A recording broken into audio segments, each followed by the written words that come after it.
Hello class 11, welcome back to our channel Shikshak junction. क्योंकि अब नहीं तो कब।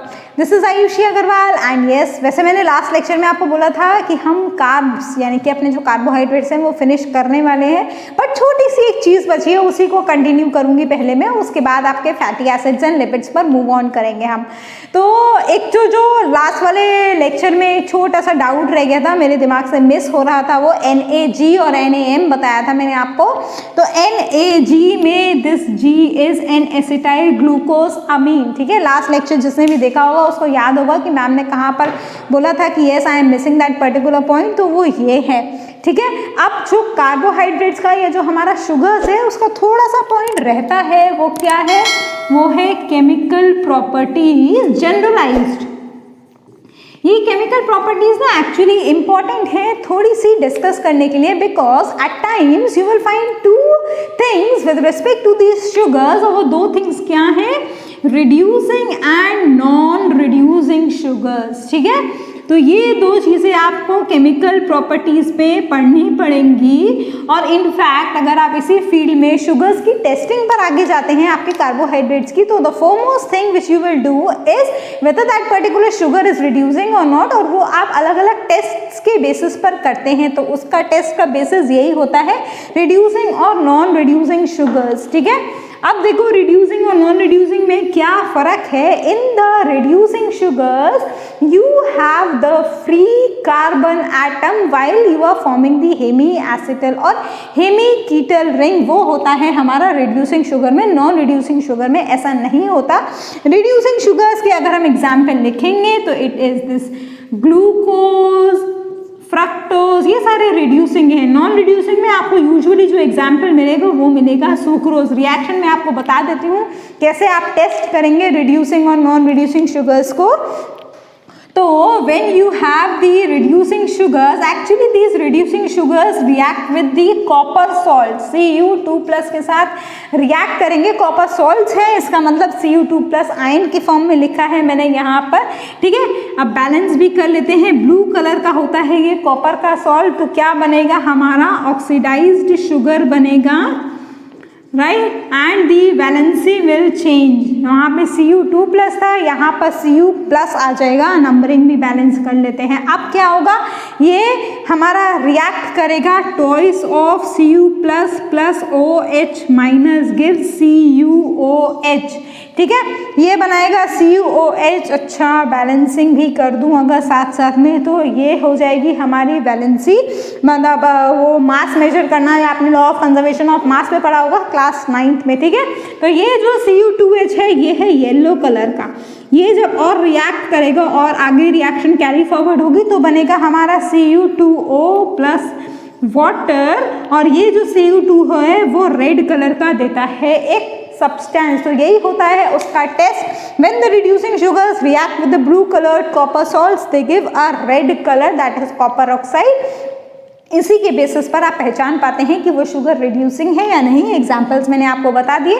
बहुत सारे ऐसे टेस्ट्स होते हैं जो रिड्यूसिंग और नॉन रिड्यूसिंग शुगर्स को डिफ्रेंशिएट करने के लिए किए जाते हैं, जैसे फेलिंग्स टेस्ट, बेंडिक्स टेस्ट, नाम लिख देती हूँ, चलो आपको अच्छे से समझ में आ जाएंगी चीज़ें, है ना। और मुझे लग रहा है कि आप लोग के डाउट्स आ रहे हैं, अब कमेंट्स भी आने शुरू हो गए हैं, तो that means you people are enjoying the lectures and I am very happy कि yes this biotechnology, specially the lectures that you have opted this particular subject, and trust me, if you just stay connected with the channel, I'll make you fall in love with this particular field. बहुत ही बेहतरीन, मैंने word use किया है बेहतरीन, yes, it is that amazing field कि you will learn very many interesting things. ठीक है, कहीं कहीं पर बायोलॉजी में आपको ये फील होता होगा कि थोड़ा सा क्रैमिंग वाला सब्जेक्ट है, लेकिन यहाँ पर अगर आपको चीज़ें क्लियर होने लगेंगी, कॉन्सेप्ट समझ में आएंगे, तो आगे जाकर आप कोई भी प्रॉब्लम नहीं होगी। This is my personal experience, right.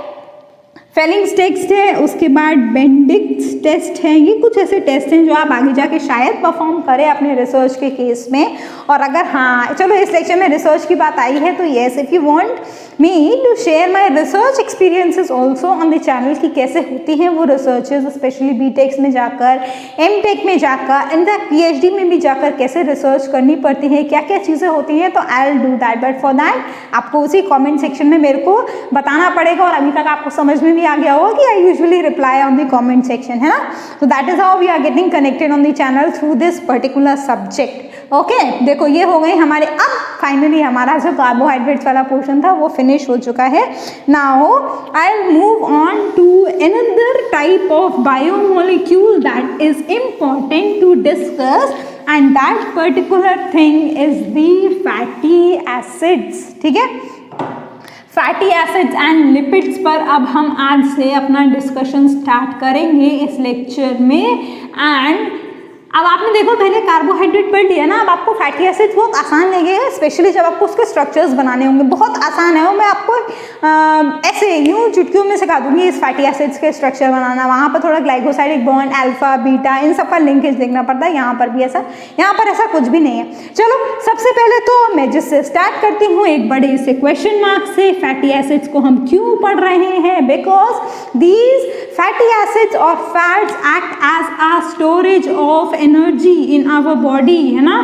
हमारे बॉडी में जो एनर्जी है वो फैटी एसिड्स के फॉर्म में स्टोर रहती है, फैट्स के फॉर्म में स्टोर रहती है। फ्यूल की तरह फैट एक्ट करते हैं in order to provide the energy in our body. That is why these fatty acids और फैट्स आर इंपॉर्टेंट। अब बार बार मैं ये फैटी एसिड्स और फैट्स बोल रही हूँ तो आपको शायद कंफ्यूजन होगा कि ये क्या है। तो fatty acids are obtained after the hydrolysis of the fats and lipids. ये आप याद रखिए, कॉन्स्टिट्यूएंट मॉलिक्यूल्स हैं हमारे फैटी एसिड्स, फैट्स और लिपिड्स के लिए। ठीक है, चलो कुछ और जनरलाइज टर्म। ये जो फैटी एसिड्स हैं ये नॉन पोलर होते हैं, that means they are soluble in the organic solvents and not in water. देखा भी होगा बटर की एक ड्रॉप पानी के ऊपर डालो डिसॉल्व नहीं होगी, because it is non polar. Water में वही चीज़ें सॉल्युबल हो पाएंगी जो पोलर हैं, जो नॉन पोलर है वो ऑर्गेनिक सॉल्वेंट्स में ही सॉल्युबल हो पाएंगी। इसके अलावा नॉन पोलर के साथ साथ ये हाइड्रोफोबिक भी होते हैं। हाइड्रोफोबिक और हाइड्रोफिलिक में आपको अभी तक अंतर समझ में आ जाना चाहिए। एक बार फिर से रिपीट कर देती हूँ, hydro means water and phobia, phobic is related to the phobia, that means fear, पानी से डर लगता है इनको, इसीलिए ऑर्गेनिक सॉल्वेंट्स में डिसॉल्व है। हाइड्रोफिलिक, फिलिक का मतलब होता है लविंग नेचर के, जो वाटर से प्यार करते हैं, वाटर में डिसॉल्व हो जाते हैं, वो होते हैं हाइड्रोफिलिक सब्सटेंसेस।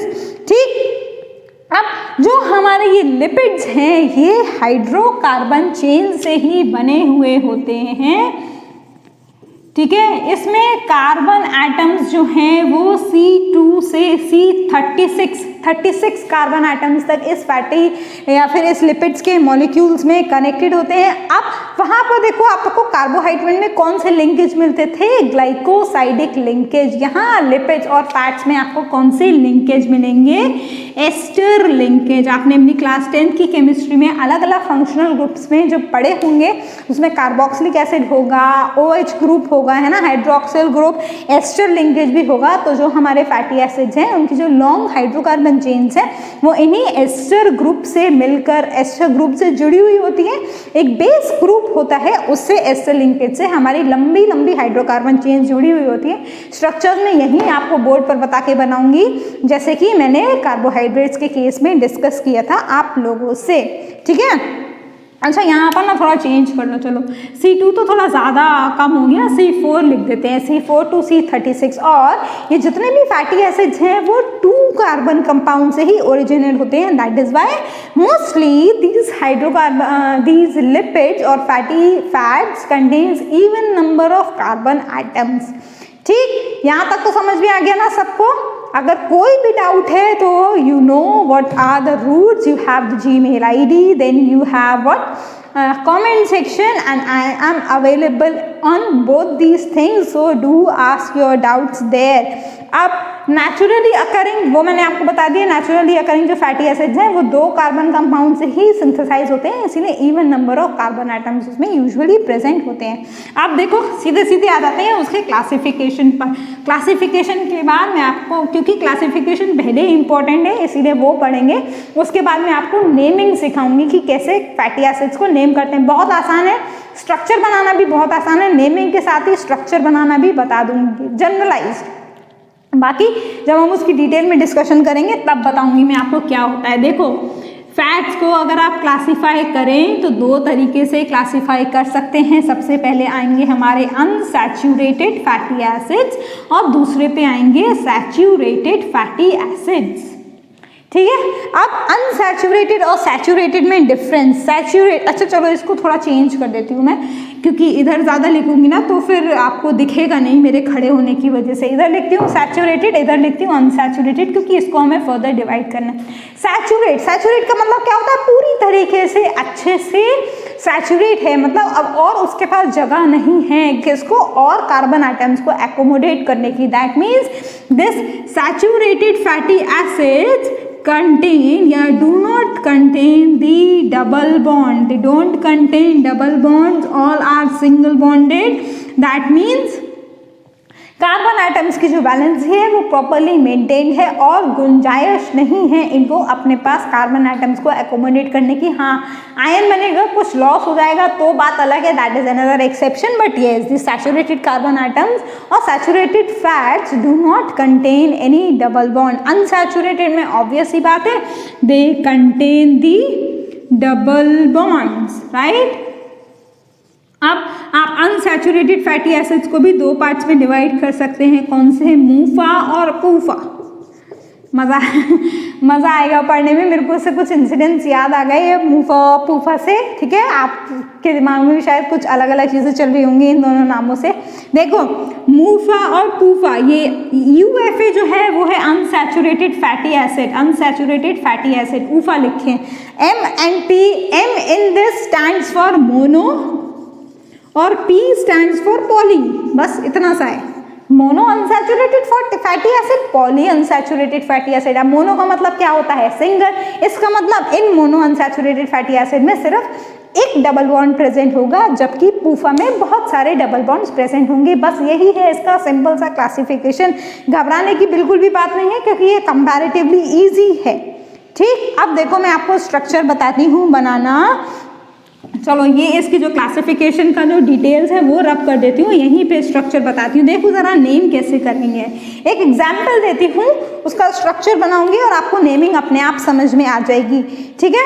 एग्जाम्पल में दे रही हूँ पूफा का, जो सबसे डिफिकल्ट है वही बना देती हूँ, सबसे डिफिकल्ट ही इनफैक्ट आपको आसान लगेगा। देखो ज़रा कैसे बनाएंगे, C double bond O minus, ये है कार्बन नंबर 1। अच्छा, कार्बन नंबर के लिए दूसरा कलर्ड पेन चेंज कर देती हूँ so that it becomes easy for you to understand, right. ये हो गया हमारा starting carboxylic acid group. Now what you have to do, you just have to draw the hydrocarbon chains, और मैंने आपको बताया था कि C4 से C36 कार्बन आइटम्स तक एक साथ ज्वाइन हो सकते हैं। I am making here 18 carbon atom chain, और कैसे बनाऊंगी, 1 ये हो गया, 2 3 4 5 6 7 8 9, राइट। नेमिंग इजी है, 2 3 4 5 6 7 8 9। अब मैं 9 पे क्यों रुक गई, क्योंकि 9 पे एक डबल बॉन्ड प्रेजेंट है इसीलिए रुक गई मैं। डबल बॉन्ड बनाने के लिए आप सीधी लाइन नहीं बना सकते, you have to make a straight in order to show the double line, ठीक।